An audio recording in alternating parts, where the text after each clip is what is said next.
Capítulo número 1. La maldición del cocodrilo blanco. De pie junto a la baranda de la galería que rodeaba la gran casa, Naila contemplaba el río. Todos los habitantes de la aldea Dayat se habían reunido en consejo, estremecidos de temor como las apretadas hojas de un árbol al paso del viento. De repente, a la luz de la luna apareció aquella pálida forma que cruzaba la corriente. El agua apenas se movía, pues estaba subiendo la marea. El río Tatua parecía, bajo la luna naciente, un lago de montaña. ¡Ah!, exclamaron en un gemido angustioso todos los aldeanos reunidos junto a la baranda de madera. Allí vuelve otra vez. Naila sintió que se le revolvía el estómago. El pálido reptil regresaba una vez más. En la aldea, todos habían pensado que nunca más volverían a ver algo semejante. Naila no podía quitar sus ojos de la forma lisa y brillante de la extraña criatura que se acercaba más y más con cada latido de su corazón.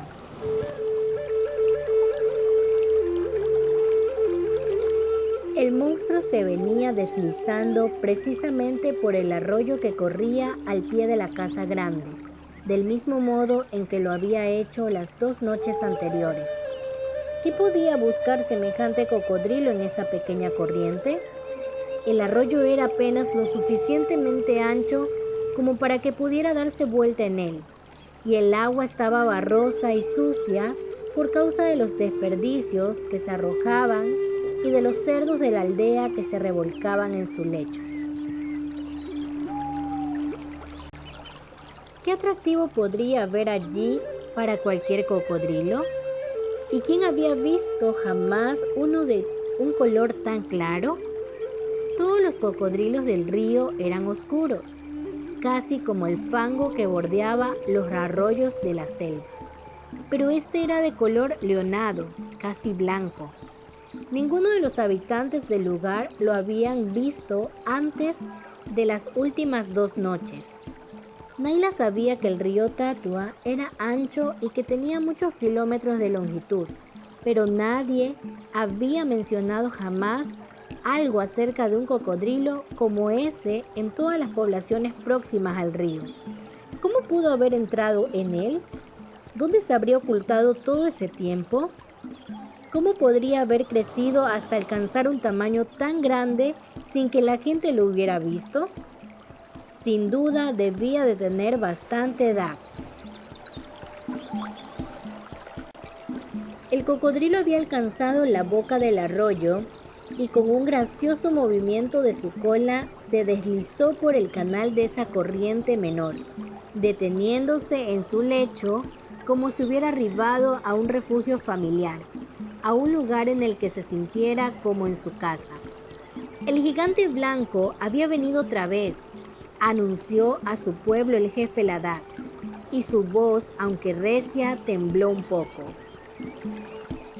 Todos los habitantes de la aldea ya sabían que había llegado su visitante y respondieron: sí, ¿qué vamos a hacer?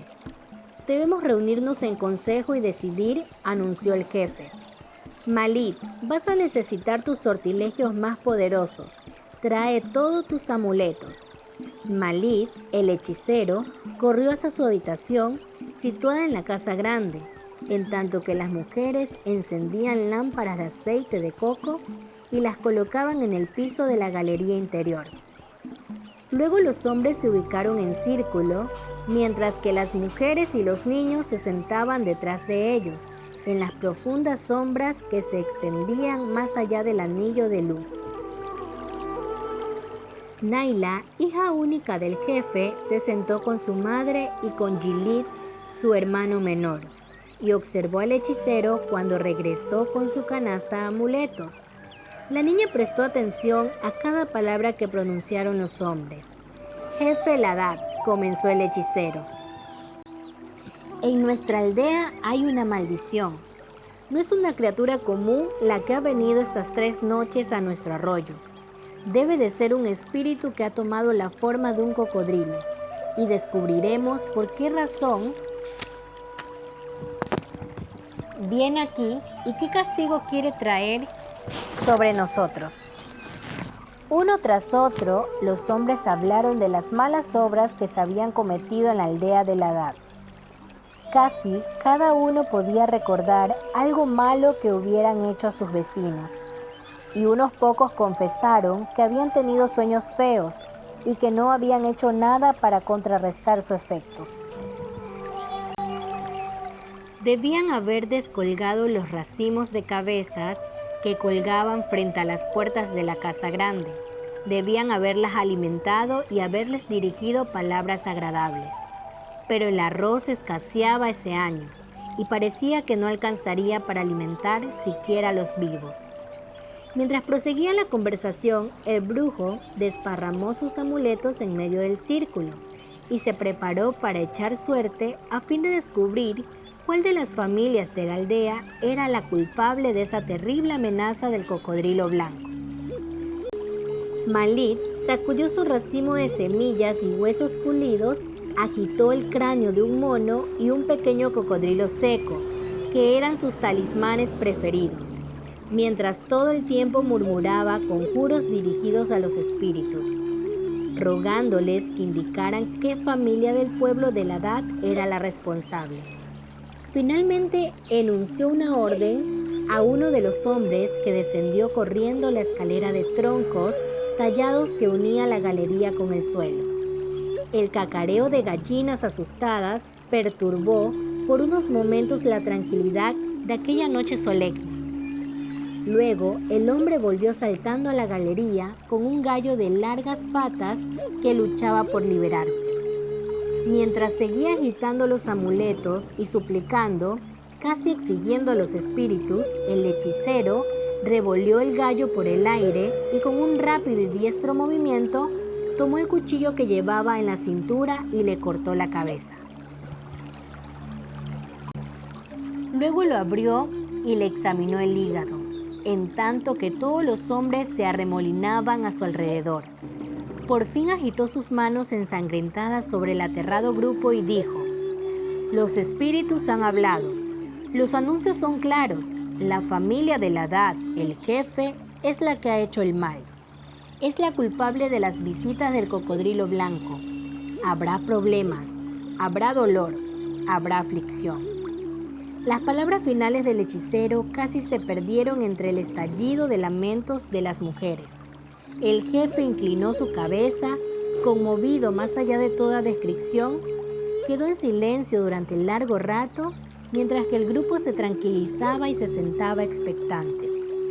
Las lámparas de aceite brillaban y humeaban. La selva, que comenzaba poco más allá del amplio frente de la gran casa, parecía agazaparse en la densa oscuridad como si esperara lanzarse de inmediato sobre ellos. La pálida luz lunar bañaba todo objeto con un resplandor mortecino. En el aire tibio de la noche se oían los zumbidos de innumerables insectos, pero nadie pensaba en otra cosa que no fuera la enorme figura del espíritu del cocodrilo que yacía precisamente en el arroyo que corría junto a la aldea.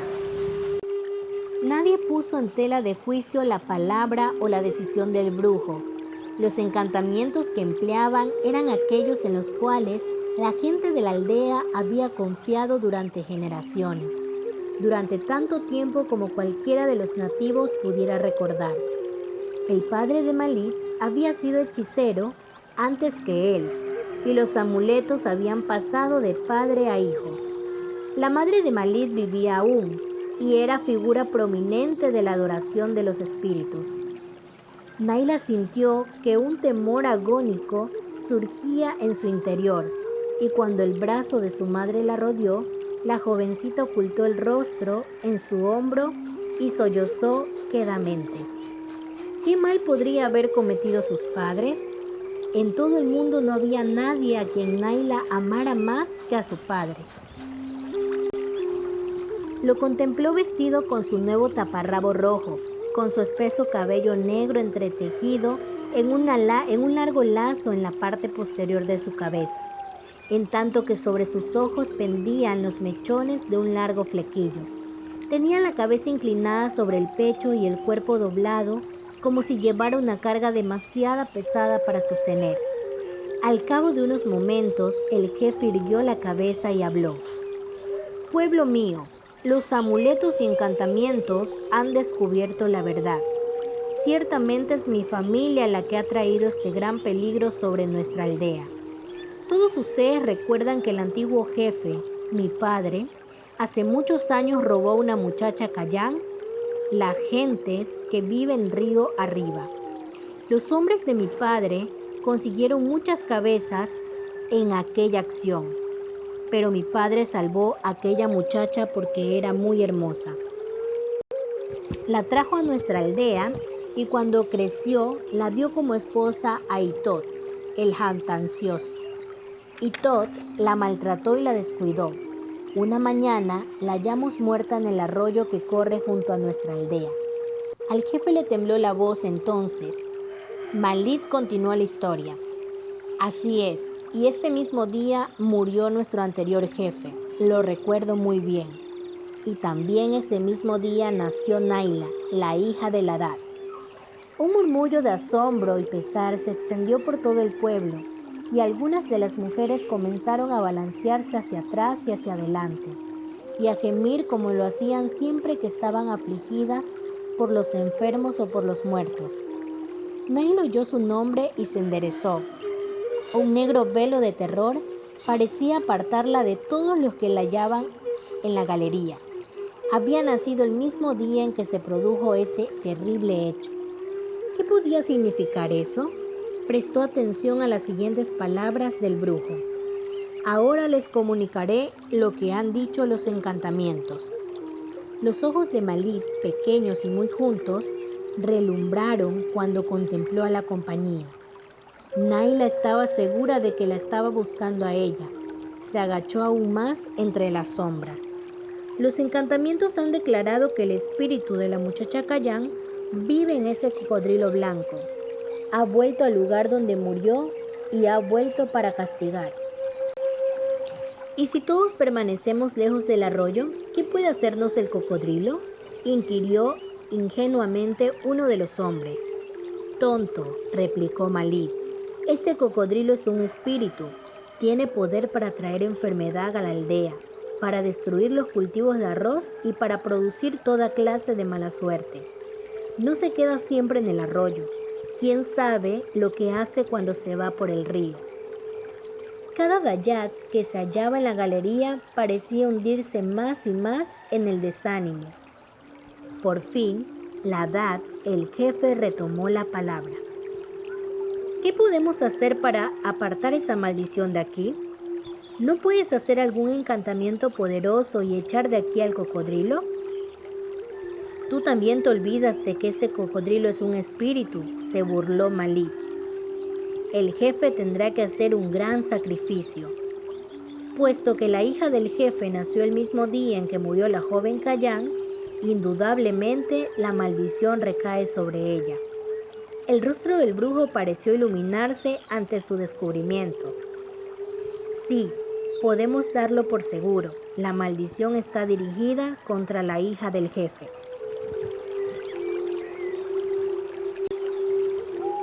De la garganta de Naila quiso brotar un grito, pero ella lo contuvo tapándose la boca con una mano. ¿Qué quería decir Malit? Ladad se puso firme de pie. Naila jamás había oído su voz tan dura o tan áspera como en ese momento. Debo pensarlo. Mañana cuando el sol llegue a lo más alto, nos reuniremos aquí, en este lugar, para decidir qué debe hacerse para encontrar un encantamiento contra el gigante blanco. Se detuvo un momento y echó su mirada penetrante sobre Malit el brujo. Vete, yo tu jefe te ordeno que te vayas enseguida a tu habitación. Uno por uno, los aldeanos se escabulleron hacia las habitaciones que integraban la casa grande, pero Ladad se quedó solo, allí donde lo dejaron con su kris entre las manos. Era una arma larga, aguda y de doble filo que siempre llevaba en una vaina pendiente de su cintura.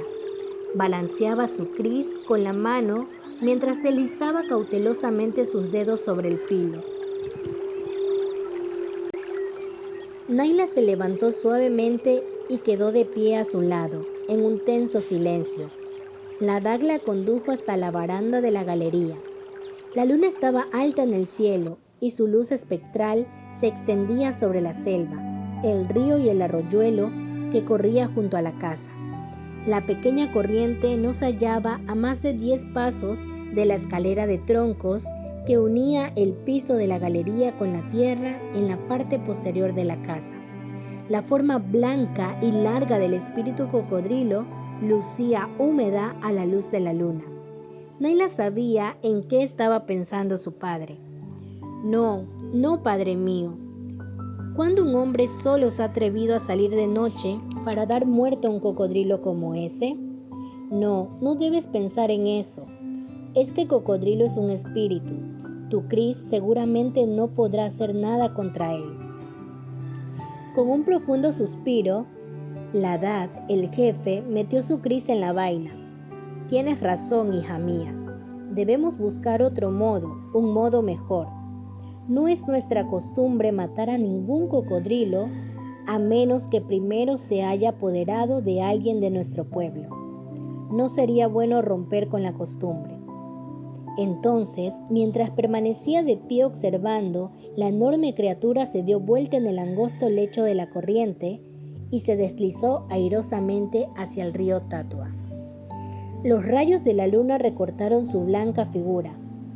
Padre e hija lo volvieron a ver claramente cuando se volvía una vez más al curso del río y nadaba más allá de la aldea, hacia el centro del río, llevado por la corriente.